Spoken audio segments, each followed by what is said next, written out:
Sekarang ini KUHP baru, ya agak soft, lebih menjunjung tinggi nilai-nilai HAM, dan karena itu tidak sembarangan penyidik itu melakukan penahanan. Jadi tiap langkah penahanan, kalau dulu ditahan ya udah nyerah, sekarang ditahan, bisa dilawan di pra-peradilan. Yang pertama itu kan memang sudah ditahan sejak di kepolisian kan. Jadi dilanjutkan, Pak Febri itu kan belum ditahan oleh polisi, dan penyidikannya diserahkan kepada Kejaksaan Agung, dan Kejaksaan Agung melanjutkan penyidikan itu. Dalam perkembangannya bisa aja penyidik kemudian memutuskan bahwa Pak Febri itu harus ditahan. Jadi itu sabar aja. Perkembangannya itu kan tahap demi tahap. Dan berdasarkan KUHP baru, tiap satu keputusan penyidik itu dapat di-challenge ke pengadilan. Beda dengan dulu, kalau KUHP lama kan nggak bisa. Jadi kalau seorang itu ditahan, itu kan karena alasan tertentu. Kemudian khawatir melarikan diri, kedua menghilangkan barang bukti, ketiga khawatir mengulangi kejahatan. Kalau misalnya ditetapkan, ya orang yang ditetapkan ditahan kan bisa melakukan perlawanan ke pra-peradilan. Jadi KUHP baru ini sudah begitu, tidak begitu menekankan lagi pada penahanan, kecuali memang dirasakan perlu. Kalau ditahan pun bisa di-challenge. Misalnya bupati melakukan tuduhan korupsi, dituduh korupsi, terus ditahan dengan alasan supaya dia tidak mengulangi perbuatannya. Bagaimana mengulangi perbuatannya? Dia udah nggak jadi bupati lagi. Itu salah contoh. Jadi coba kita lihat aspek ini. Sekarang ini KUHP baru, ya agak soft, lebih menjunjung tinggi nilai-nilai HAM, dan karena itu tidak sembarangan penyidik itu melakukan penahanan. Jadi tiap langkah penahanan, kalau dulu ditahan ya udah nyerah, sekarang ditahan, bisa dilawan di pra-peradilan. Anda misalnya Anda wartawan misalnya, ditahan karena dituduh melanggar undang ITE, misalnya gitu kan, ditahan. Nah, Anda bisa lakukan perlawanan ke pra-peradilan. Jadi saya kira ini langkah positif sesudah berlakunya KUHP. Jadi soal Pak Febri itu ditahan atau tidak, kita lihat dari segi perkembangannya. Kan kita harus menghormati asas praduga tidak bersalah. Ya, jadi kalau misalnya ditahan, kan nanti akibatnya kalau dinyatakan bersalah dipotong masa tahanan. Kalau tidak ditahan, ya menjalani pidananya sama seperti yang diputuskan hakim. Sebenarnya sama aja. Ya. Terkait pengacara Hotman Paris yang menjadi Hotman jangan dikomentar. Pak Febri mengaitkan dengan presiden itu gimana, Prof? Mana? Hotman Paris yang ingin menjadi kuasa hukum Pak Febri tapi mengaitkan dengan ya kalau Hotman jadi penguasa ya kita hormati ya tugas beliau sebagai advokat. Advokat itu kan penegak hukum juga, kedudukannya sama seperti jaksa, polisi, hakim, dan petugas lembaga pemasyarakatan. Jadi kalau apa yang disampaikan Pak Hotman kepada publik ya kita hormati, itu sebagai bagian dari tugas beliau sebagai seorang lawyer, advokat yang membela kliennya. Wajar aja ya. Tapi mengaitkan dengan presiden karena sudah lama menjadi kuasa hukum Pak Prabowo, jadi turun tangan untuk bagaimana pengacara Pak Febri. Kan saya tidak tahu, enggak masalah itu. Ya, kecuali masalah perdata. Kalau perdata misalnya perusahaan A, perusahaan B. Saya dulu lawyernya B, melawan perusahaan A. Belakangan saya jadi lawyernya sebaliknya, itu nggak boleh. Ini kan pidana kan bukan Pak Prabowo pribadi. Pak Prabowo presiden, bukan pribadi beliau. Jadi tidak ada masalah dengan Pak Febri. Nggak melanggar kode etik advokat. Pak, tapi kalau cukup. penetapan tersangka soal presiden nggak sih, Pak? Halo Bapak Presiden Republik Indonesia, halo Bapak Jaksa Agung, halo Bapak Kapolri, halo Bapak Kapolda Metro Jaya. Dengan ini Hotman menyatakan permohonan maaf kalau ada ucapan atau tindakan saya yang kurang berkenan pada waktu konferensi pers, pada waktu setelah selesai pemeriksaan tersangka mantan Jakpisus di Kejaksaan Agung pada tanggal 17 Juli 2026. Ya, apapun yang saya ucapkan murni hanya dari aspek kepengacaraan, tidak ada motivasi atau keterlibatan politik apapun. Ya, murni hanya skill sebagai pengacara yang tugasnya adalah berusaha melindungi kliennya secara hukum. Sekali lagi, Bapak Presiden RI, Bapak Jaksa Agung, Bapak Kapolri, dan Bapak Kapolda Metro Jaya, sekali lagi Hotman minta maaf. Sekian dan terima kasih. Bayangin orang yang kebanggaannya presiden tiba-tiba dikriminalisasi bahkan tanpa pamit sama presiden. Saya melihat benar-benar saya merasa miris. Karena apa? Jampitsus itu adalah yang dibanggakan oleh Presiden Prabowo karena dengan dia mendapatkan, negara mendapatkan sebagai Satgas PKH 300 triliun. Kemudian Dalam 1 tahun. dalam 1 tahun. Kemudian pengembalian kerugian negara dapat 130 triliun. Sudah 430 triliun kembali dibanggakan oleh presiden. Bayangin orang yang kebanggaannya presiden tiba-tiba dikriminalisasi bahkan tanpa pamit sama presiden. Karena waktu saya di Singapura saya bikin akun bahwa nggak mungkin presiden nggak tahu. Ternyata enggak. Itu 430 triliun. Lu bayangin coba.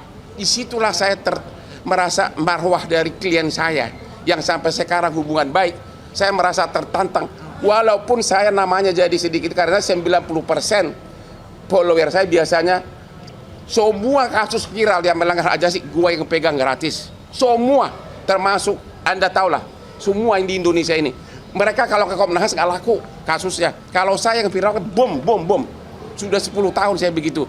Kasus Yupita, kasus polisi yang kemarin juga yang bikin, kasus Radit di Matar, kasus pesantren Lombok, kasus ABK kapal yang itu semua. Kalau udah saya ngomong sukses semuanya.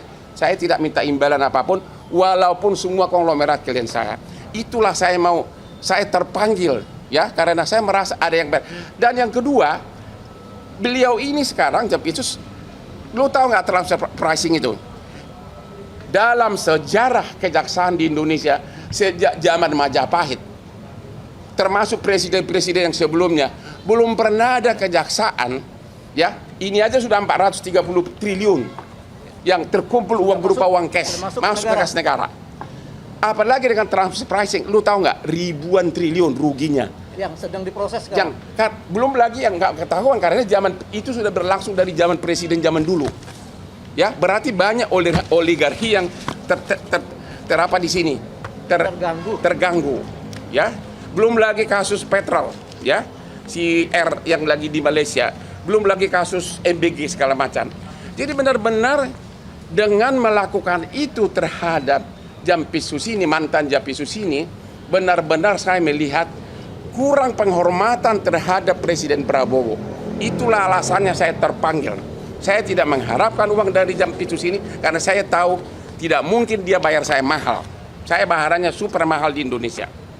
Ya, itulah backgroundnya biar tahu. Sudah kamu tahu semua bantuan hukum yang kita kasih, yang saya kasih itu banyak uang dari saya nggak usah bilang. Kasus Radit semua saksinya gue yang biayai. Kasus ABK kapal gue yang biayai ke Komisi 3. Semua, nggak mungkin. Puluhan pengacara saya kirim.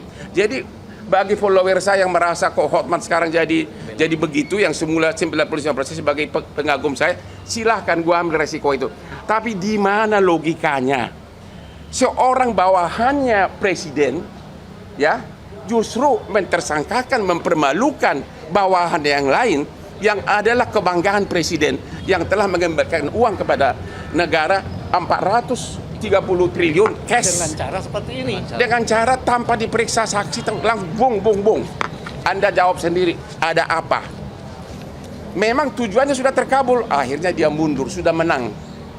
Tapi hukum akan berjalan terus. Itulah background saya.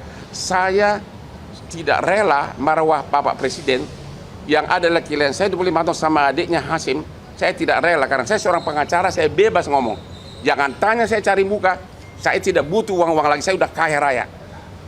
Ya, dan semua klien saya konglomerat tanya semuanya. Perkara bisnis di Singapura semua gue yang pegang kalau dari Indonesia. Murni benar-benar saya merasa selama saya di Opname, saya kok presiden digituin? Padahal banyak video-video dari presiden saat membanggakan uang hasil temuan dari Jampitsus, tentu dengan atasannya Jaksa Agung. Inilah, Anda sudah tahu itu, berpuluh-puluh triliun.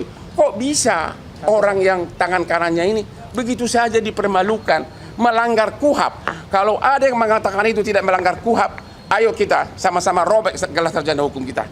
Benar-benar KUHAP itu tidak dipakai sama sekali. Ya, benar-benar saya merasa kok presiden digituin, padahal belum ada zaman dulu pun sejak dari SBY, dari mulai Jokowi, kejaksaan ratusan triliun, udah 430 triliun uang cash masuk ke kas negara. Waktu sebentar. Belum lagi trans pricing itu bisa ribuan triliun. Dan siapa yang melakukan itu? Jampitsus Febri. Kok kenapa langsung lebih rendah dari tukang ayam, lebih rendah dari pencuri ayam? Andalah yang tahu apa backgroundnya. Ya? Ada lagi? Apa? Emang lu fakultas hukum udah jelas lah, nggak usah pakai ditanya pasal berapa. Monyong lu ah. Udahlah, nanti kalau kamu datang ke saya pasal berapa. Ini semua, ini mantan jaksa. Jelas bahwa seseorang mau ditetapkan sebagai tersangka, apalagi dipermalukan, minimum dipanggil dulu, ya, dipanggil saksinya dulu. Kalau kau nggak tahu pasalnya, lu berhenti jadi wartawan. Iya kan? Masih ada mau nanya apa lagi? Satu-satu sebentar. Jawab dulu sebentar. Tidak ditahan karena memang Anda sudah melihat sendiri. Anak SD pun mengatakan bahwa itu bukan tindak pidana, belum ada bukti. Kami sudah mengajukan permohonan untuk tetap tidak ditahan. Satu. Tadi dengan alasan karena beliau ini begitu ditetapkan tersangka mengundurkan diri. Itu artinya kooperatif, mempersilakan pemeriksaan secara profesional tanpa intervensi. Tidak mau mengintervensi. Oke.